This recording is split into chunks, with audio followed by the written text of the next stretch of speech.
Hi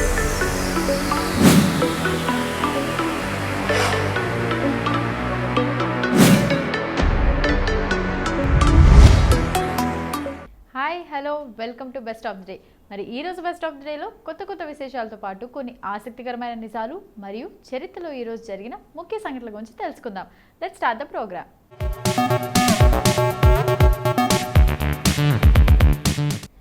అనువాద కళను ప్రోత్సహించడం, దీని గొప్పదనాన్ని గుర్తించి అభివృద్ధి చేయడమే లక్ష్యంగా ప్రపంచ అంతర్జాతీయ దినోత్సవాన్ని నిర్వహిస్తున్నారు. ఈ రోజు ప్రపంచవ్యాప్తంగా అనువాదకులంతా వివిధ కార్యక్రమాలు నిర్వహిస్తుంటారు. Earth Day, Science Day, Father's Day, Mother's Day ఇలా ఎన్నో ప్రత్యేక రోజులు. ఇంజనీర్స్ డే, డాక్టర్స్ డే వృత్తుల ప్రాముఖ్యతను చాటి చెప్పేందుకు కూడా స్పెషల్గా కొన్ని రోజులను కేటాయించారు. ఆధునిక కాలంలో సమాచార మార్పిడి ఎక్కువైంది.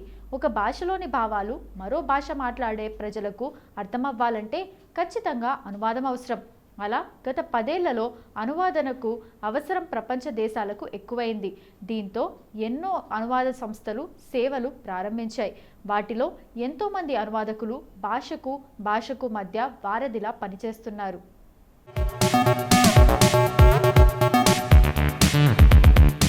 ఇక వారందరి సేవలను గుర్తిస్తూ అంతర్జాతీయ అనువాద దినోత్సవాన్ని ప్రతిపాదించారు. ఈ దినాన్ని బైబిల్ అనువాదకుడు సెయింట్ జెరోమ్కు అంకితమిచ్చారు. ఎవరు నిర్ణయించారు?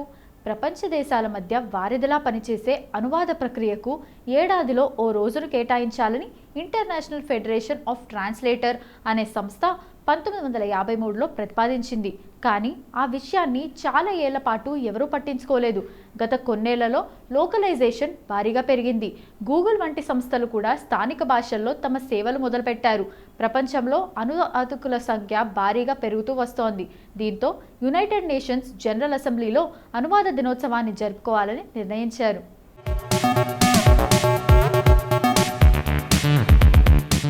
ఎప్పటి నుండి నిర్వహిస్తున్నారు? తొలిసారి అనువాద దినోత్సవాన్ని 2017 సెప్టెంబర్ 30న నిర్వహించారు. తొలుత కేవలం Azerbaijan, Bangladesh, Belarus, Costa Rica, Cuba, Turkey ఇలా కొన్ని చిన్న దేశాలు మాత్రమే డ్రాఫ్ట్ రెజల్యూషన్పై సంతకాలు చేశాయి. 2018 నుంచి అమెరికా ట్రాన్స్లేటర్స్ అసోసియేషన్ కూడా సెప్టెంబర్ 30న అంతర్జాతీయ అనువాద దినోత్సవాన్ని నిర్వహించుకోవడం ప్రారంభించింది. అంతేకాదు సమాచార వ్యాప్తికి, అనువాదకుల పాత్ర గురించి ప్రజల్లో అవగాహన కల్పించేందుకు సామాజిక మాధ్యమాల్లో పలు కార్యక్రమాలు కూడా చేపట్టింది. ఎవరి సెయింట్ జెరోమ్? ప్రపంచాల అనువాదకుల పితామహుడిగా పిలుస్తారు సెయింట్ జెరోమ్ని. ఈయన ఇటలీకి చెందిన ప్రీస్ట్. గ్రీకు భాషలో ఉన్న బైబిల్ను లాటిన్ భాషలోకి అనువాదం చేశారు.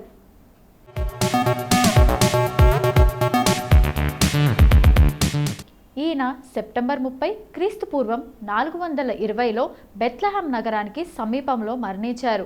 ఆయన జన్మించిన తేదీ ఎవరికీ తెలియదు. అందుకే ఆయన చనిపోయిన రోజునే అతని గౌరవార్థం అంతర్జాతీయ అనువాద దినోత్సవాన్ని ప్రకటించారు. అంతర్జాతీయ అనువాద దినోత్సవాన్ని ఏటా సెప్టెంబర్ 30న నిర్వహిస్తున్నారు. బైబిల్ అనువాదకుడు సెయింట్ జెరోమ్ స్మృతిగా ప్రతి సంవత్సరం అనువాద దినోత్సవాన్ని జరుపుకుంటున్నారు. ప్రపంచ దేశాల్లో అనువాదం అతి ముఖ్యమైంది. అన్ని దేశాలతో పరస్పరం భాష, సంస్కృతి, సాంప్రదాయాలను అర్థం చేసుకోవడంలో అనువాదం పాత్ర కీలకం. ప్రపంచంలోని ఒక్కో చోట ఒక్కో భాషను వినియోగిస్తుంటారు. ఆయా భాషలను మాతృభాషల్లోకి అనువదించినప్పుడే సదరు విషయంపై పూర్తి అవగాహన వస్తుంది.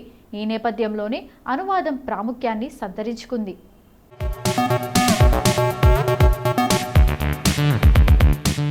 ఏటా అనువాదం కోసం ప్రత్యేక రోజంటూ ఏదీ లేదని, ఈ మేరకు స్పెషల్ డేను కేటాయించాలని అంతర్జాతీయ అనువాదకుల సమైక్య ఇంటర్నేషనల్ ఫెడరేషన్ ఆఫ్ ట్రాన్స్లేటర్స్ 1953లో ప్రతిపాదనలు చేసింది. ఫలితంగా మే 24, 2017న అంతర్జాతీయ దినోత్సవంగా ఆమోదం. ఇంటర్నేషనల్ ఫెడరేషన్ ఆఫ్ ట్రాన్స్లేటర్స్ సంస్థ International Association of Professional Translators and Interpreters, Red T, World Association of Sign Language ఇంటర్ప్రెటర్స్తో పాటు Critical Link International, International Association of Conference Interpreters లాంటి సంస్థలు సదరు తీర్మానాన్ని ఆమోదించాలని సూచించాయి.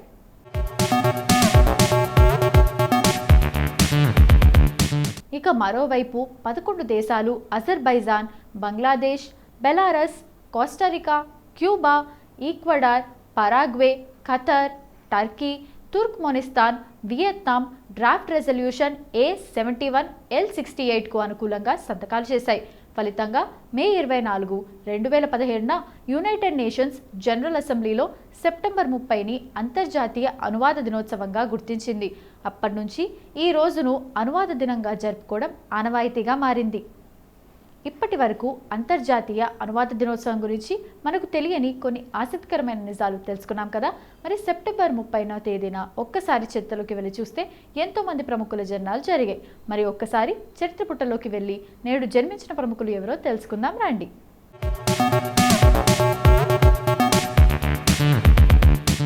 ప్రాసెన్జిత్ చటర్జీ ఒక భారతీయ నటుడు, నిర్మాత. అతను ఆధునిక బెంగాలీ సినిమా యొక్క ప్రముఖ నటుల్లో ఒకరిగా విస్తృతంగా పరిగణించబడ్డాడు. అతను ప్రధానంగా బెంగాలీ సినిమాలో పనిచేస్తున్నాడు. అతను ప్రముఖ బాలీవుడ్ నటుడు బిస్వజిత్ చటర్జీ కుమారుడు. అతను చైల్డ్ ఆర్టిస్ట్గా చోటో జిగ్యాసాలో చిత్ర పరిశ్రమలోకి ప్రవేశించాడు. అతను దూతి పాటలో ప్రధాన హీరోగా అరంగేట్రం చేశాడు. అమర్ సాంఘీలో అతని అద్భుతమైన పాత్ర వచ్చింది. అతను అనేక హిట్ చిత్రాలకు పనిచేశాడు. అమర్ ప్రేమ్, శ్రద్ధాంజలి, యూనిషే ఏప్రిల్, భాయ్ అమర్ భాయ్, ససుర్ బరీ జిందాబాద్, దేవా, చోకరే జాలి, దోసర్, శోప్ చరిత్ర, కల్పోనిక్, ఆటోగ్రాఫ్, జాతీశ్వర్, కౌటో, శంకాచిల్, మాయూరక్షి, జ్యేష్ఠపుత్రో, గుమ్నామి, కచేర్ మానుషి, కబేరి అంతర్ధన్, నీరజ్ కబీర్తో కలిసి హిందీ చిత్రాలైన త్రిదేవ్, తబీర్లలో నటించడానికి కమిట్ అయ్యారు.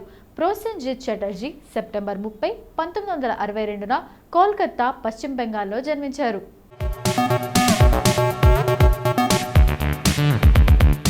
శాంతను ముఖర్జీని షాన్ అని పిలుస్తారు. ఒక భారతీయ నేపథ్య గాయకుడు, ప్రత్యక్ష ప్రదర్శనకారుడు, స్వరకర్త, నటుడు, టెలివిజన్ హోస్ట్. అతను వివిధ భారతీయ భాషల్లో చలనచిత్రాలు, ఆల్బమ్లు కోసం అనేక పాటలను రికార్డ్ చేశారు. భారతీయ సినిమా యొక్క అత్యధిక పారితోషికం పొందిన ప్లేబ్యాక్ సింగర్లలో ఒకరిగా తనను తాను స్థాపించుకున్నాడు. షాన్ సెప్టెంబర్ 30, 1972లో ముంబైలో బెంగాలీ కుటుంబంలో జన్మించాడు. షాన్ తన కెరీర్ను ప్రకటనల కోసం జింగిల్స్ పాడడంతో ప్రారంభించాడు. జింగిల్స్తో పాటు రీమిక్స్లు, కవర్ వెర్షన్లు పాడటం ప్రారంభించాడు. షాన్ అతని సోదరి మ్యాగ్నా సౌండ్ రికార్డింగ్ కంపెనీతో సైనప్ చేశారు. హిట్ ఆల్బమ్ నౌజవాన్తో పాటు క్యూ ఫంక్ తర్వాత కొన్ని విజయవంతమైన ఆల్బమ్లను రికార్డ్ చేశారు.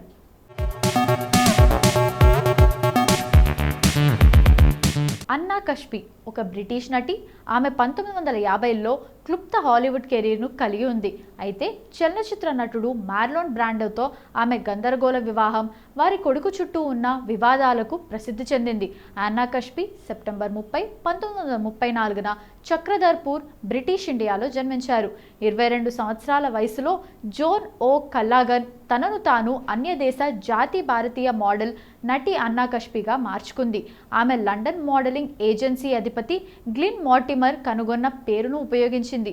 కష్పీ గతం గురించి 1959 నాటి పరిశోధన కోసం మోటిమర్ పరేడ్ మ్యాగజైన్తో చెప్పినట్లుగా, కష్పీ అనేది నాకు ప్రియమైన స్నేహితుడి పేరు. జోన్ అన్నా అనే పేరును జోవన్నా నుండి ఎంచుకున్నాను. ఆమె ఎప్పటికప్పుడు ఉపయోగించినట్లుగా ఉంటుంది అని పేర్కొన్నారు.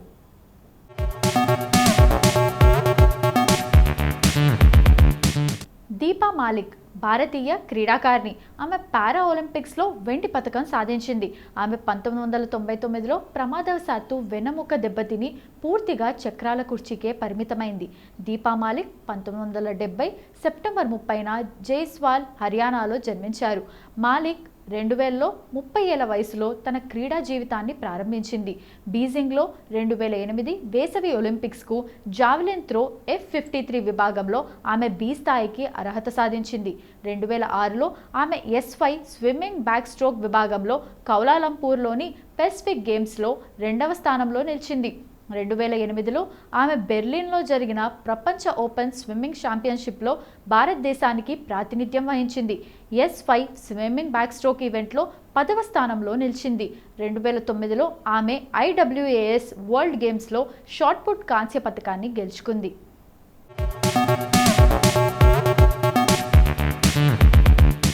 సో ఇదండి ఇవాళ బెస్ట్ ఆఫ్ ది ఎపిసోడ్. ఈ ఎపిసోడ్ అనేది ఈ రోజుకి సంబంధించిన కొన్ని ఆసక్తికరమైన విశేషాలు తెలుసుకోవడానికి ఉపయోగపడిందని అనుకుంటూ మళ్ళీ రేపటి ఎపిసోడ్లో కలుద్దాం. బాయ్.